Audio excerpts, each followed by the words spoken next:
नमस्कार दोस्तों, इन्वायरो अकेडमी पे आप सभी का एक बार फिर बहुत बहुत स्वागत है। इस वीडियो लेक्चर में कुछ और इम्पोर्टेंट क्वेश्चंस पे बात करेंगे जो आपके आने वाले सभी एग्ज़ाम के लिए बहुत ही इम्पोर्टेंट प्रूफ होंगे बच्चों। हमारा पहला क्वेश्चन जो है वो सी लेवल राइजिंग से रिलेटेड है। हम सभी को पता है ग्लोबल वार्मिंग के साथ साथ एक सबसे बड़ी समस्या जो हम आने वाले समय में देखेंगे वो है सी लेवल का राइज होना। और ये माना जा रहा है कि अभी तक हमारा जो सी लेवल है वो धीरे धीरे राइज हुआ है 10 से 25 सेंटीमीटर। तो अगर सी लेवल ऐसे ही राइज होता रहा तो इससे क्या बेसिकली होगा और सी लेवल राइज होने की क्या वजह हैं, इसके अराउंड बहुत सारे क्वेश्चन हमें देखने को मिलते हैं। इस क्वेश्चन में भी इन्होंने यही जो है इसी प्रकार से क्वेश्चन बनाया है, यही कहा है over the past 100 year the estimated rise of global sea level is by 10 to 25 centimetre or more. This is attributed to which of the following. तो यहाँ पे सबसे पहला जो स्टेटमेंट आप देख रहे हैं ये स्टेटमेंट गलत है। बच्चे थर्मल देख के इसको सही लगा देते हैं। थर्मल एक्सपेंशन अगर होता तो ये सही होता, ठीक है। कई बार बच्चों ने थर्मल पढ़ लिया और जो है इसको सही लगा लेते हैं। नहीं भैया, थर्मल के साथ एक्सपेंशन भी होना चाहिए तभी ये सही होगा। फिर option number B melting of glacier and small ice cap, ये सही है। थर्ड सी ऑप्शन जो है thinning of Greenland ice sheet, ये भी सही है। अंटार्कटिका के बाद में ग्रीनलैंड आइस शीट जो है सबसे बड़ा जो है आइस रिजर्वायर है। And change in terrestrial water storage. तो ए को छोड़ के ऑप्शन नंबर बी, सी और डी ये तीनों सही स्टेटमेंट हैं। तो ऑप्शन नंबर डी, बी, सी, डी ओनली इस क्वेश्चन का सही आंसर है। डिजास्टर मैनेजमेंट एक्ट जो है ये 2005 में आया था, 6 में बेसिकली ये फोर्स में आया। इस प्रकार के क्वेश्चन आजकल काफ़ी आ रहे हैं। इसकी वजह क्या है? ग्लोबल वार्मिंग, क्लाइमेट चेंज के साथ साथ हमने देखा कि नेचुरल डिजास्टर की जो फ्रीक्वेंसी है वो बहुत ज़्यादा बढ़ गई है।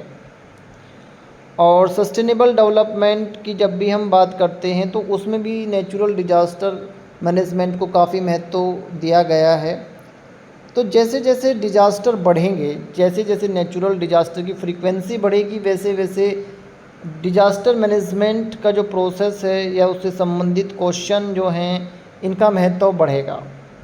यही वजह है कि आजकल डिजास्टर मैनेजमेंट पे काफ़ी क्वेश्चन आ रहे हैं, क्योंकि हम बहुत ज़्यादा फेस कर रहे हैं। और द ग्लोब देखें, नेचुरल डिजास्टर, अलग अलग एक्ट बनाए जा रहे हैं, अलग अलग अब कोर्स भी काफ़ी पॉपुलर हो गए हैं डिजास्टर मैनेजमेंट से related.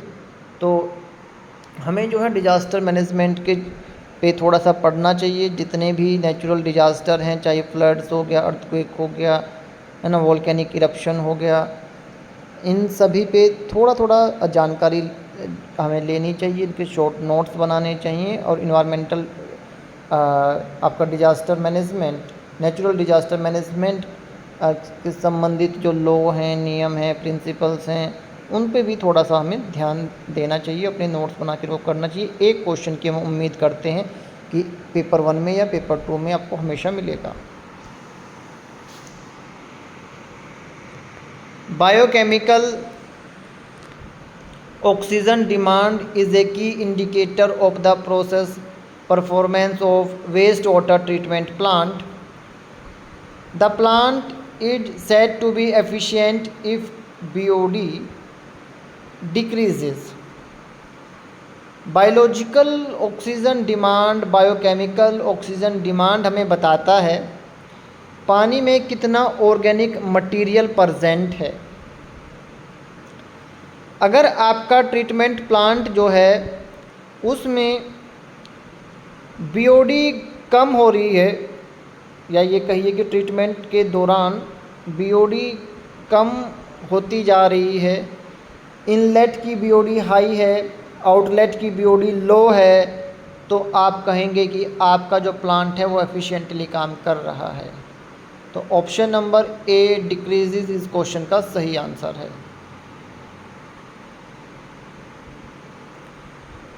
Arrange the following component of municipal solid waste in order to their increasing abundance.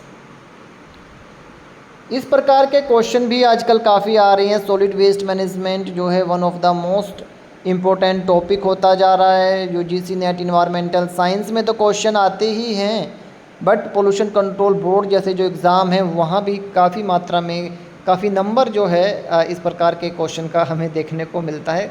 2-3 question जो है आते हैं आपके सॉलिड वेस्ट मैनेजमेंट से। अगर जीएसओ जैसे पेपर की बात करें जहाँ पे नंबर ऑफ़ क्वेश्चन ज़्यादा होते हैं, तो वहाँ पे सॉलिड वेस्ट मैनेजमेंट से हजारडस वेस्ट मैनेजमेंट से 10 से 15 क्वेश्चन आ जाते हैं। तो अगर हम देखें सबसे ज़्यादा क्या होता है, अगर आप इंडियन सिनेरियो की बात करें तो बायोडिग्रेडेबल वेस्ट जो है उसका अमाउंट सबसे ज़्यादा हमारे वेस्ट में है। एंड बायोडिग्रेडेबल वेस्ट में फूड वेस्ट एक सबसे बड़ा कंपोनेंट है।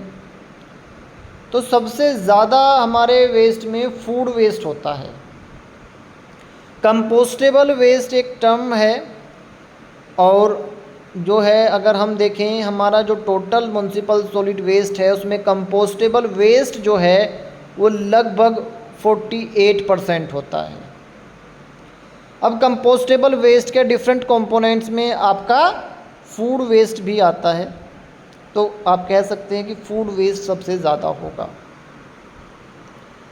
इसके बाद में पेपर जो है ये सेकंड मोस्ट अबंडेंट कंपोनेंट है। इसके बाद में ड्रिट एंड ऐश जो है इसका नंबर आता है। डिफरेंट प्रोसेस से ऐश जनरेट होती है, और आपके घरों में आप साफ सफाई करते हैं तो ड्रिट निकलती है ना। आप सुबह ही झाड़ू लगाते हैं घर में तो कितनी सारी डस्ट निकलती है। तो इस प्रकार के वेस्ट जो है ड्रिट एंड आपके ऐश में आएंगे। टीन कैन और फिर टेक्सटाइल।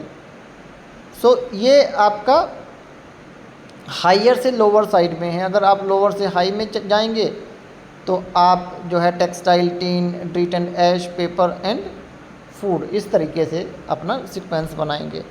तो आपने थोड़ा सा इसके बारे में पढ़ना है, म्युनिसिपल वेस्ट कंपोजिशन के बारे में, कौन कौन से कंपोनेंट है, किसका कितना परसेंटेज है। एक क्वेश्चन जो है आपको इसमें जो पोल्यूशन कंट्रोल बोर्ड के एग्ज़ाम है उसमें तो आना ही आना है, बट आप एनटी के भी पेपर देखेंगे इस प्रकार के क्वेश्चन जो है हाल ही में कई क्वेश्चन आए हैं।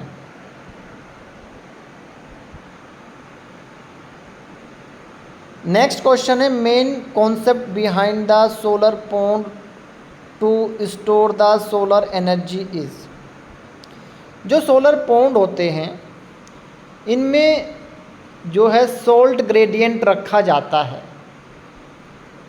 जैसे जैसे हम बॉटम की तरफ बढ़ते हैं वैसे वैसे सोल्ट का कंसंट्रेशन बढ़ता जाता है। मान लीजिए आपके पास में एक सोलर पॉन्ड है, इसमें सन से लाइट आएंगी, इसके ऊपर ये जो है फॉल करेंगी, तो ऊपर की साइड में सोल्ट का कंसंट्रेशन कम है, और जैसे जैसे आप नीचे की तरफ बढ़ते हैं वैसे वैसे सोल्ट का कंसंट्रेशन इंक्रीज़ होता जाता है। इस ग्रेडियंट की वजह से क्या होता है कि नीचे का जो पोर्शन है उसमें हीट ट्रैप हो जाती है, स्टोर हो जाती है। जैसे जैसे सॉल्ट कंसंट्रेशन इंक्रीज़ हुआ और सन की लाइट नीचे की तरफ पेनिट्रेट करती है, नीचे का पोर्शन हीटअप होना स्टार्ट हो जाता है, बट ग्रेडियंट की वजह से वो आसानी से निकल नहीं पाती, रिलीज़ नहीं हो पाती है। यही वजह है कि बॉटम की साइड में जहाँ पे नीचे हाई सलाइन वाटर है वहाँ पे जो है हीट ज़्यादा टाइम के लिए स्टोर रहती है। तो जो मेन कॉन्सेप्ट है सोलर पॉन्ड में वो है fixed salt gradient from surface to bottom in the pond. तो बच्चों हमें पूरी उम्मीद है ये वीडियो लेक्चर सीरीज़ आपके लिए काफ़ी महत्वपूर्ण हो जो है प्रूफ होगा। लगातार सीखते रहिए, मुस्कुराते रहिए। हमारी बेस्ट विशेज़ आप लोगों के साथ हमेशा है, हमेशा रहेगी। जियो बच्चों, गॉड ब्लेस यू।